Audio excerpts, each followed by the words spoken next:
Do you understand the words that are coming out of my mouth? Quiet, numbskulls, I'm broadcasting. Can we get serious now? One thing that did happen during the 60s was some music of an unusual or experimental nature did get recorded and did get released. Now look at who the executives were in those companies at those times. Not hip young guys. These were cigar-chomping old guys who looked at the product that came and said, I don't know. Who knows what it is? Record it, stick it out. If it sells, all right. We were better off with those guys than we are now with the supposedly hip young executives who are making the decisions of what people should see and hear in the marketplace. Success in the music business begins with a dream, a vision. This podcast will give you, the listener, the insight and tools to turn that vision into a reality. Meet the industry professionals who work day by day behind the scenes, helping to make those dreams come true. Welcome to the business side of music.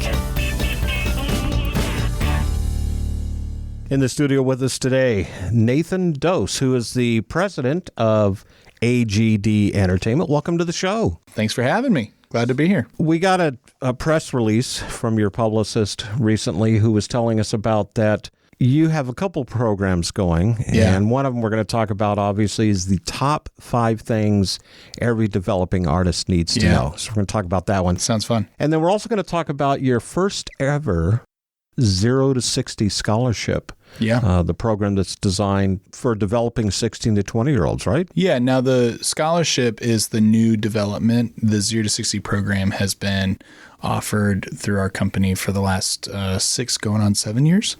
And we are excited to be offering a scholarship for that program this year. Well, good. Well, we're gonna talk about that in a minute. But the question we always ask everybody that's on the show is, how did you get started in the business? Were you a musician or? Yeah, great question. I was a touring artist for, say, 10 years. Started at 17 years old, started a band, and by 19 was touring pretty regularly and ended up in Nashville by around 26, 27 years old and cut a record here. So it was the band that brought me here. And quickly after moving here was when I kind of started to see some of my skill sets a little better suited for the management side and working with the artist than being the artist myself. Was that something you just came across naturally? Well, I think, I'm from a small town in Arizona, Flagstaff, Arizona, which is a college town, and we didn't have a lot of access to the music industry or music industry professionals. So, our community of musicians, really, we all tried to learn a lot and learn from each other. And I took to learning all of the music business stuff, not only for myself, but kind of for our community of artists in town. And so our group was pretty self-sufficient. We knew how to get our music into TV and film. We knew how to tour. We knew how to register our songs for, performance royalties. How did this all come about? I mean, it's because you said there really wasn't formal programs per se. Was this something you did through Google searches, or? We had a manager out of Albuquerque, which was unique just to have representation in Albuquerque. And she got us a lot of opportunities. And through working those opportunities, I wanted to make sure that we were doing everything kind of properly. So, Don Passman's book is still widely acknowledged as being kind of the Bible on the business, right? And so reading everything you need to know about the music business got me really like, what goes into contracts and what goes into royalties and how does all that work? And so that interest mixed with the opportunities that our manager were getting us, I wanted to make sure that we were doing everything by the book. So we were registering our songs properly for royalties with CSAC, and that came from a meeting with CSAC at South by Southwest. That was, hey, meet these guys and learn about what they do. And so I just kind of was a sponge. I kind of took everything in. So, where I think a lot of artists would be like, oh, great, they do something for us. I was like, what is it that you do? And why do you do that? And what does that really mean for me? And wanting to know the ins and outs of it. And I don't think I realized that was not how every artist operated in those situations. I think a lot of artists are like, great, yeah, they do some stuff for us. We're not sure what, And that's a conversation I think we've had with a lot of artists over the years, especially the aspiring, up-and-coming young indie artists who, well, I know who these people are, but I don't necessarily know what they are. What they do and what they're for. And of course, then the whole sharks things come out because, this business is full of sharks. It sounds to me like you got through it fairly unscathed. Oh, no, I would say the opposite. A large portion of why we offer the program the way we offer the program is because of having a pretty unfortunate experience where we were taken advantage of for a decent chunk of money. Taken advantage of might be a strong way to talk about it. I did learn a lot from the experience, but learned good things and a lot of things that were hard lessons as well. So one of the records that we recorded, I had reached out to a manager. We had moved on from one manager and I was looking for a new manager. And I reached out to a manager that had managed a group that I really had liked their trajectory and what they had done. And that manager said, well, you'll need to do another album. So why don't you have me produce the album?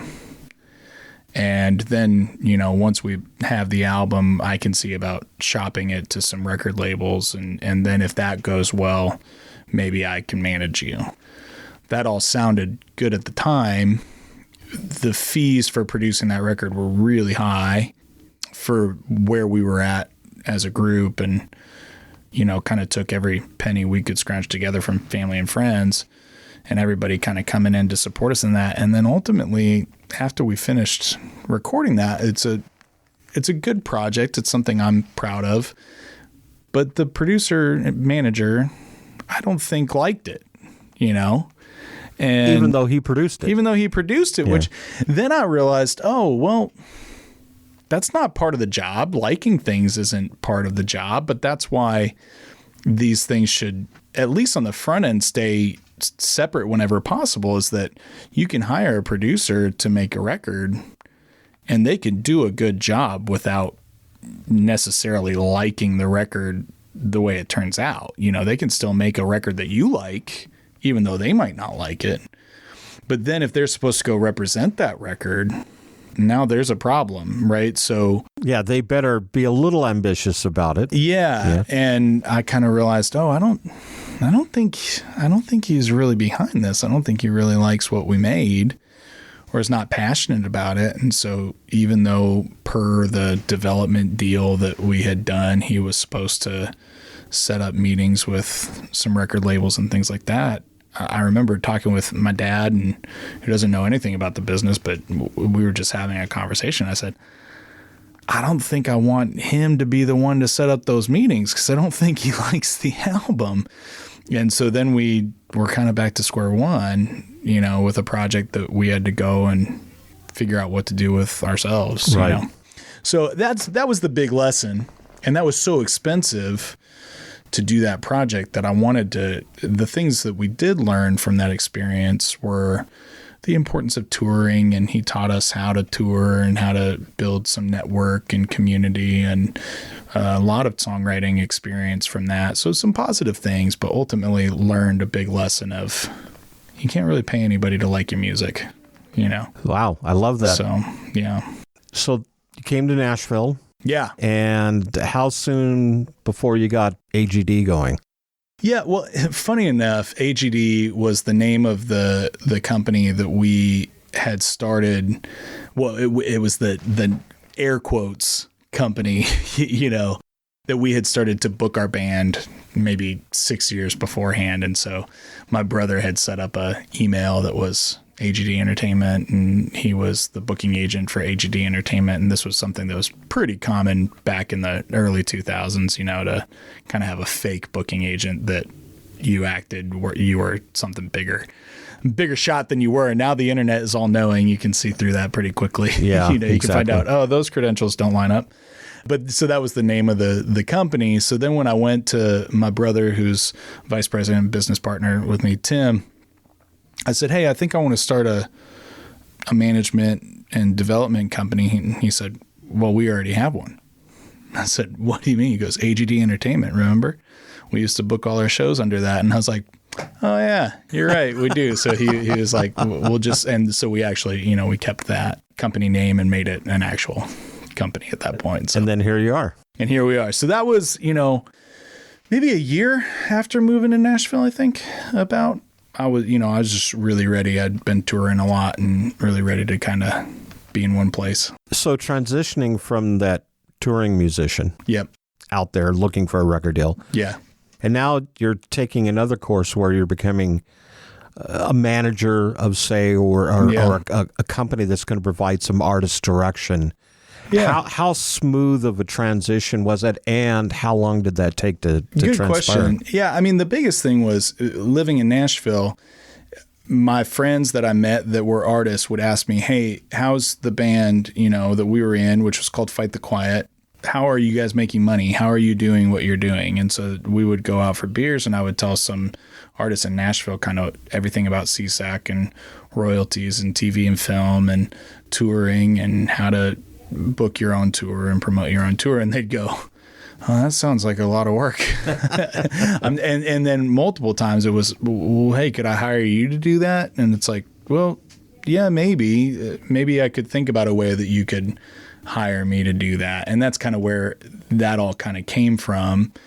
And then I figured out, really at that point, started writing the ZT60 program. And that was our first offering from the very beginning, was the ZT60 program. So at that time, I was still thinking I would pursue a career as an artist and offer this program consulting on the side. And I had recently gotten married, and my wife just really, in a very big vote of confidence, but a really good reality check at the same time, said, I really think that you could continue on with your performance career, which I was moving away from the band, and I was trying to do something solo and kind of toying with that idea. Right. And she said, I think your performance career, a solo performance career for you, will go really great, and I'm behind you if that's what you want to do. I also think that this artist development program will be really great if that's what you want to do, but I think if you try to do both, one of them's, they're probably both going to fail. So you need to kind of pick one and really put everything that you have behind it. And I was like, yeah, I'm going to pick the one that doesn't have me sleeping in my car. So that's kind of the birth of that. So I think that was probably a year-long transition, probably at that point, of launching the idea, getting the idea going. I had 4 beta artists go through the program so that I could kind of say, hey, this is a real thing. And then we launched it, to another 10 artists after that. It was about a year. We're going to take a break, get a word in for one of our sponsors. And when we come back, we're going to have some more conversation with Nathan Dohse. And we're going to get into the 0 to 60 program and kind of explain the details of it and what's all involved. Hej, det här är Oskar Höglund, vd och grundare på Epidemic Sound. Och du lyssnar på The Business Side of Music. You're listening to The Business Side of Music. Hi everyone, I'm Larry Butler, and I want to send you a free digital copy of my new book, The Singer-Songwriter Rulebook, 101 Ways to Help You Improve Your Chances of Success. That's right, everything you need to know to launch your career as a singer-songwriter, all based on my 40 years in the live performance arena, and believe me, I've seen it all. In my book, you'll find the 10 things you have to deal with before even thinking about becoming a singer-songwriter performer. You'll also learn about the 5 things every singer-songwriter can do this weekend to make their live show better. 5 things I can guarantee that you are not doing already. Plus, there's tips on songwriting and staging, photo and video shoots, publishing, merch, dozens of other topics, all written for people who don't particularly like to read. And again, it's free. Just go to the Business Side of Music website homepage and look for my book cover. Click on it, and a free digital copy of my book will be yours. I'm Larry Butler, and I approve of this message. Whether you consider yourself a musician or not, music is all around us, and it affects our everyday lives. Whether it's background music influencing our shopping habits in a store, organ music adding the vibe to a baseball game, or a playlist convincing us to keep going on that last mile of a run. I I'm Mindy Peterson, host of the podcast Enhance Life with Music, where we take a holistic look at music's benefits through the lens of science and medicine, entertainment, and business. You can find me and Enhance Life with Music at mpetersonmusic.com/podcast or wherever you get your audio. You're listening to the business side of music. Back in the studio, Nathan Dohse with AGD Entertainment is with us today. Before the break, we started to dip our toe in the water with regards to the 0 to 60 program. Let's break it down and take it apart and tell us what it is and what's all involved. Yeah, so as we started to promote our scholarship for the 0 to 60 program, which we'll talk more about, it really brought me back to the foundational concepts of what the program is. And so for me, I broke down an album release cycle into 5 pillars. And I did that so that in my mind, when I was writing the program, I wanted a 4 or 5 piece band to be able to execute a really strong release independently by each band member taking responsibility. That ended up being a little bit of a pipe dream to see that function like that, because as anybody in a band knows, level of commitment varies. Right. And level of skill set varies as well. From member to member, right? From member to member, yeah. And I really had to learn very quickly that sometimes the bass player should just be the bass player, not... That's right, pick on the bass player. Well, my brother's the bass player in our band, so it feels right. He picked on... We've picked on each other enough, so the way to go. But so that was the original concept, was these 5 pillars, thinking that, if each band member takes one of these responsibilities, we can execute efficiently. The 5 pillars has stuck as the foundational piece of our program. Those 5 pillars are your day-to-day operations, your publicity, your marketing, your branding, and your performance. And, it's been interesting 7 years of doing this, and I've thought, man, one day things might change so much that I need to change one of these pillars, but it hasn't. It's stayed pretty consistent, that this still wraps up pretty much everything that you're trying to do. Now, the day-to-day tasks obviously change within each of those, but conceptually, we can still hang out in each of those pillars and pretty much get everything done that we need to do. But don't you consider those pillars really to kind of be the backbone of anything within this business to make it work? Well, and they don't really change. They don't really change. And honestly, we haven't explored this. We probably won't, but I've done enough work now with friends outside of the music business that are just launching careers, and there's really, launching new product lines or launching new businesses. And it's pretty much the same over any sort of startup or small businesses. These are the pillars that make up pretty much a launch. And I think for a lot of artists, they go, hey, performance might not be my big thing. I don't plan on being a big touring artist. Maybe they want to be a songwriter, published songwriter or something like that.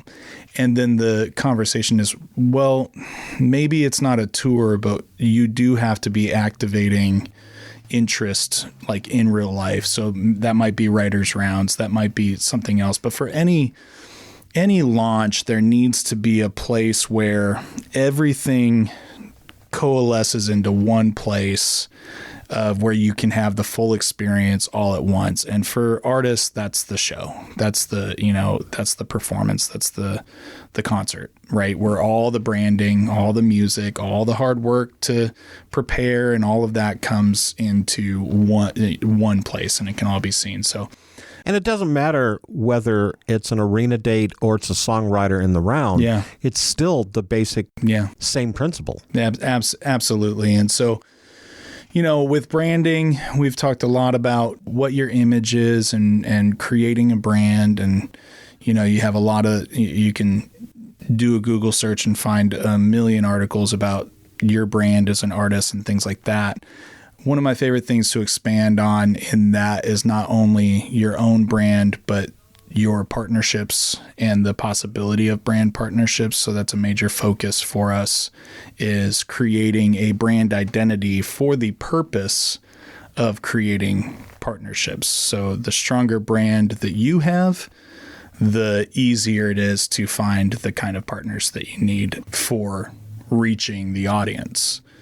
Marketing, I like to not joke, but kind of my way of differentiating between publicity and marketing is that marketing is the way that you talk about yourself as an artist, and publicity is the way that you want others to talk about you. And so we separate those two of saying, hey, how are you getting other people to certify?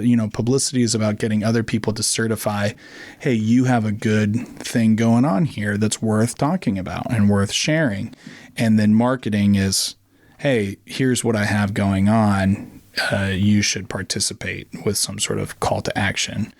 And then outside of those 4 pillars, you have the day-to-day operations that is revenue, paperwork, and your kind of general business stuff.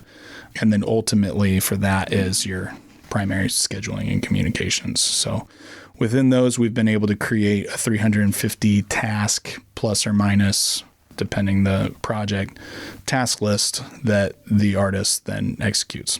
Is this something like bullet points, or is it a checklist that they need to go down? And is it pretty detailed for them? Or do they need to fill in a lot of the blanks? So we have the 5 pillars that are the foundational piece. Within those pillars, we go through 6 phases for each pillar. So the first phase is discovery, and that's where we really dig in and say, hey, who are you? And what's the point of all this? What's the story? Why are we doing this? After we have discovery very clear, we go into setup, where we do all the setup tasks that are necessary. So that's writing copy for socials, that's press releases, any number of email drafts, pitch plans, tour routes, etc. Once we have everything set up, we move into activation, which is the transitional period from when you're pitching and sending your music is going into the world, but it's not yet released, which is a big missed opportunity for a lot of artists understanding the activation period from when I send my music to Spotify or Apple Music to when it actually needs to be released, and all of the things that need to happen. Because there is quite a bit of setup involved there. Yeah, and a lot of things that need to happen on a clock in order to be most effective. And these are things that are not creative in nature. They are technical in nature. More administrative. Yeah. And that's not a real long clock. That's kind of a short time frame, right? It can be. Yeah. It just kind of depends on. It happens very quickly, but it's really 6 to 8 weeks of a period of time of lead time that you need to be having for everything to happen. So once you move out of activation and you're in your release, you're into the release portion of the campaign. And then we have what we call cycle, which is another undervalued phase of a creative project, which is everything that happens after the release to make sure that the release stays relevant and has a full life cycle. And then my favorite, and most people's favorite, our last phase is called vacation, where we really want to encourage the artist to take some time to refresh and reload and to plan that time so that it's not burnout, because so many artists burn out. So through those 6 phases, we're able to set up, we've got the 5 pillars across the top, and we've got the 6 phases as we go down, and we're able to pop in and look at where an artist is at in their campaign and know kind of exactly what's going on. So yeah, the tasks are pretty micro task lists. When you say detailed, I think the important part is that we keep them to basic functions. These are things that anybody can do on their own. It doesn't take a high level of industry knowledge or professional skill set. And then ultimately, they don't have any creative opinion in them. They are non-genre specific. These are basic things that every artist has to do. And how they do them is where the creativity comes in. And I'm assuming everything's kind of in a certain order too. Yeah, relatively. Yeah. Now, all the artists, the thing that I knew in launching this program, and I was actually online and I saw somebody, that works in artists coaching, a colleague say, a lot of times what artists need isn't what they want to hear. And I said, well, the trick is in artist development is to try and give them what they need and what they want at the same time. And so from the very beginning, we said, what do artists want? And they want a person. They want a manager, right? Right. Ultimately, they want help. We can poke fun at the artist who just wants to be creative and have everybody else do the work. And we like to make that, assumption about artists. But really, that's an unfair assumption because usually artists are very happy to do the work. They just want help and they really want to know that they're just doing the right things. So when you say these are the things that you need to do and you confidently say that, they go, all right, I'm ready to do it. And they're happy to do it. And then they may just need help because of time constraints. So that's where we said, all right, we're going to provide what artists want. We're going to give them a person that's their artist coach that guides them through this thing. So no artist can go through this program without working with a coach. They're always paired with a coach, one-on-one.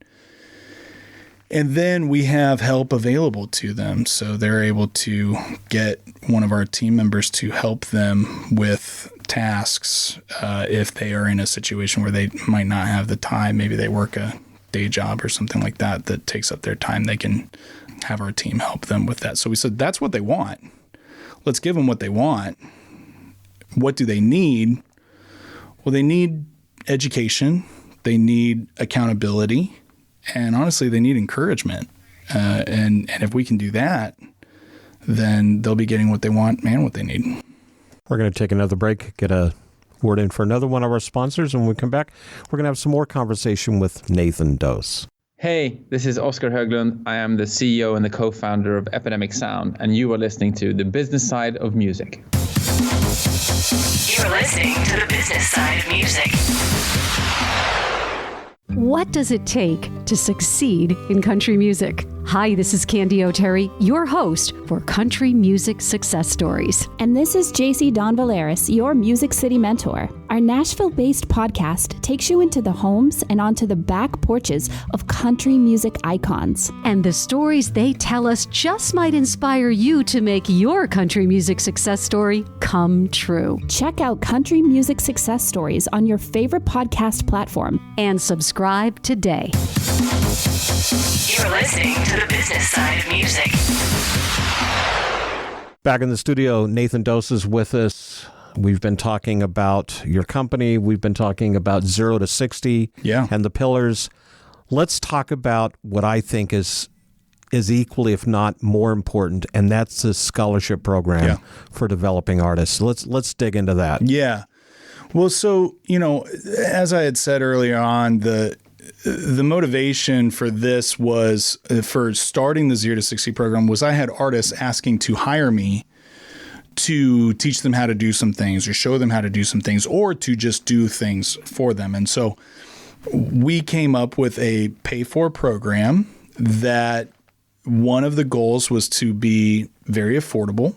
So I met with a lot of people in town and I said, hey, what is management consulting? What are the rates that people are paying for management consulting?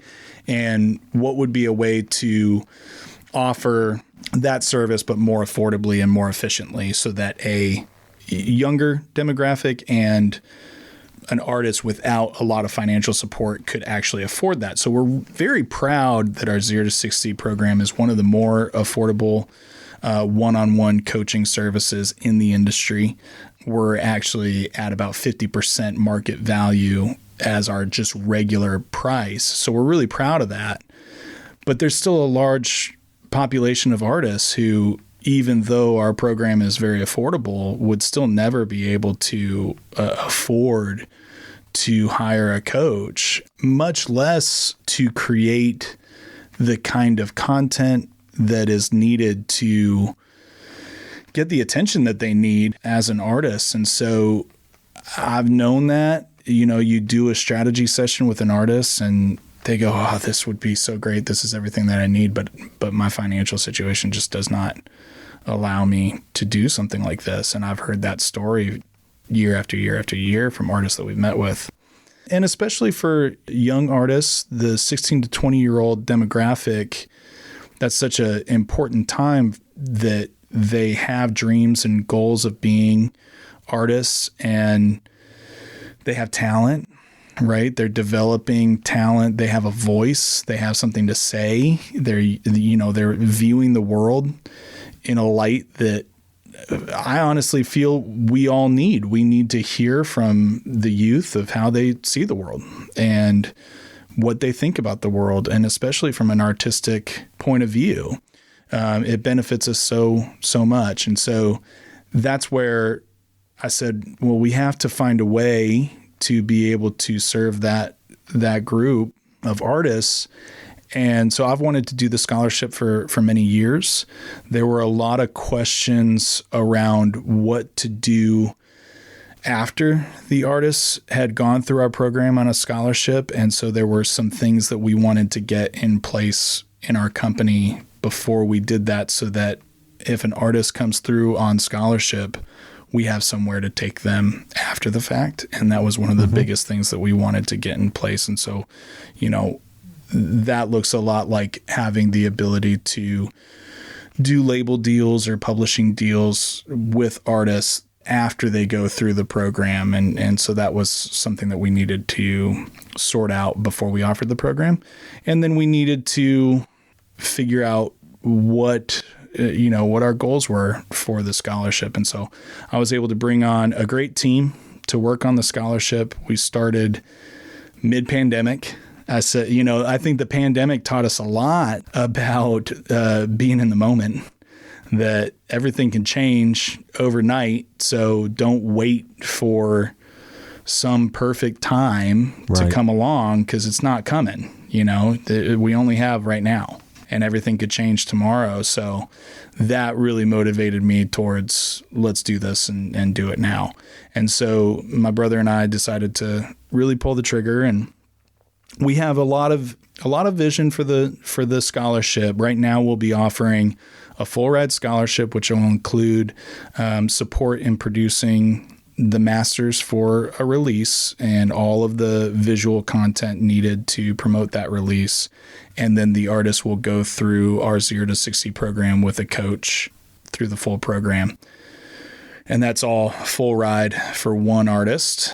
And then we'll have 2 partial scholarships that will include just the coaching for an artist who has been able to make their masters and has the ability to create their own visual content, but just needs that coaching support and wouldn't be able to afford it otherwise.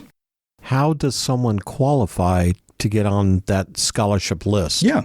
agdentertainment.com/scholarship has the application. So is there certain criteria that they need to investigate into to maybe help them qualify? Or yeah, it's really a matter of, there will be the application process and an interview process.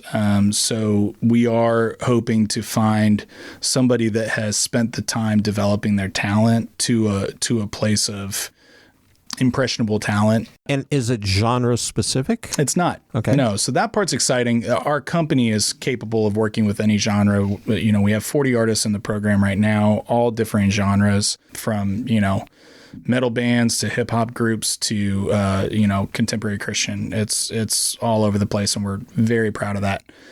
So for this scholarship, it's really about somebody that has spent the time developing their talent, but does not come from a place of financial means. So we're a small company, we're a startup company, so that we're not able to do the kind of financial background checks or any type of thing like that. So it's really just a matter of somebody telling us their story and telling us why this would make a difference for them. And it just needs to be compelling enough. Compelling. Yeah. A compelling story as to, why they believe they're the right person for this scholarship.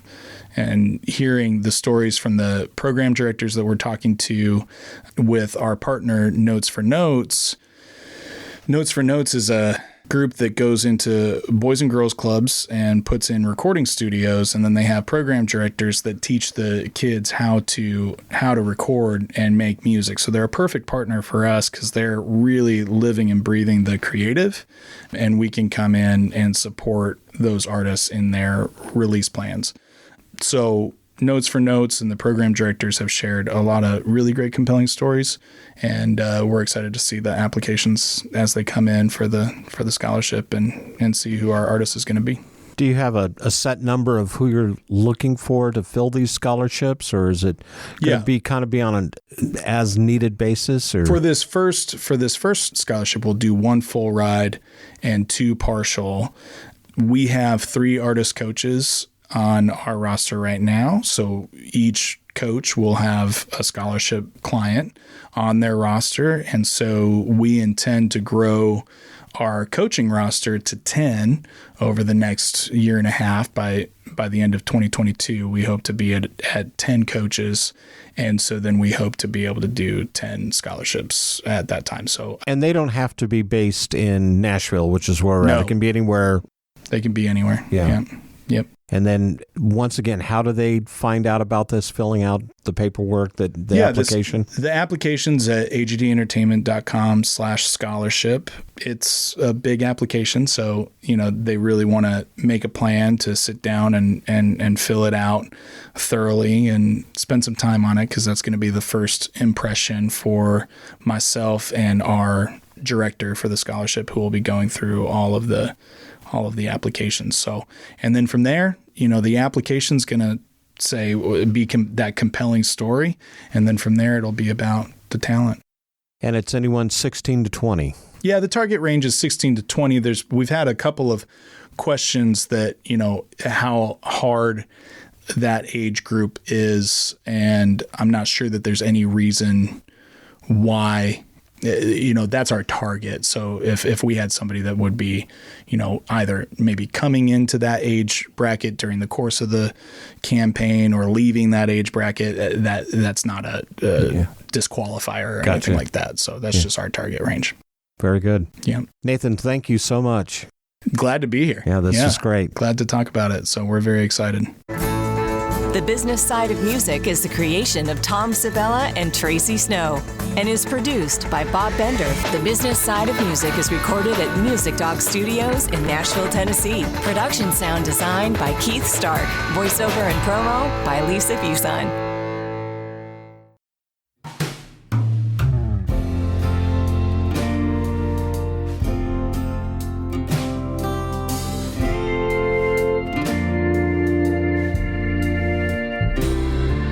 Sometimes you need to be hurting. Sometimes you need to be healed. Sometimes it takes an earthquake to shake loose the things that you feel. It's easy to take love for granted, get stuck in a rut unfulfilled. And sometimes it takes an earthquake to tear down these walls that we build.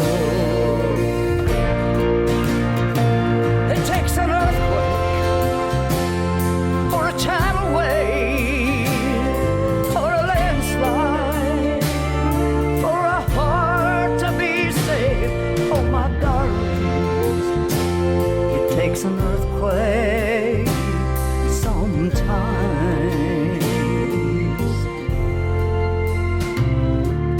Sometimes you need to be tender, and sometimes you need to be tough. Sometimes it takes an earthquake to tell us enough is enough. Our changes can make us or break us. We all have a choice, I suppose. But sometimes it takes an earthquake to tell us it's time to let go.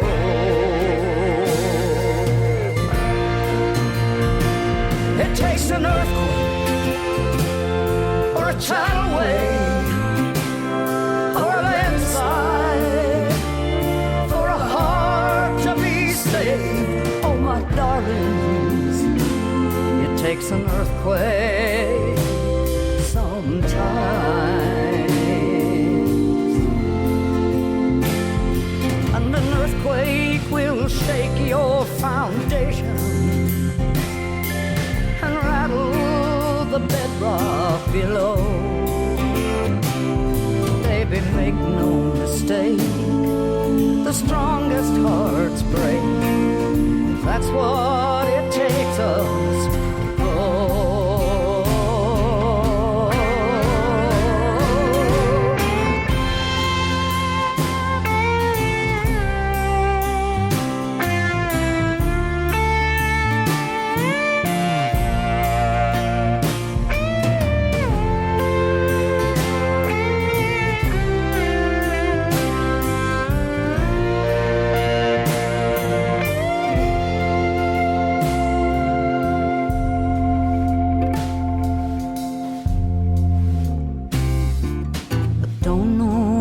Makes us so selfish, or turns our poor hearts into stone. But sometimes I pray for an earthquake to show us the way to go home. People, it takes an earthquake or a tidal wave or a landslide for a heart to be saved. Oh, my darlings, it takes an earthquake. It takes an earthquake or a tidal wave or a landslide for a soul to be saved. Oh, my darlings, it takes an earthquake sometimes. Sometimes.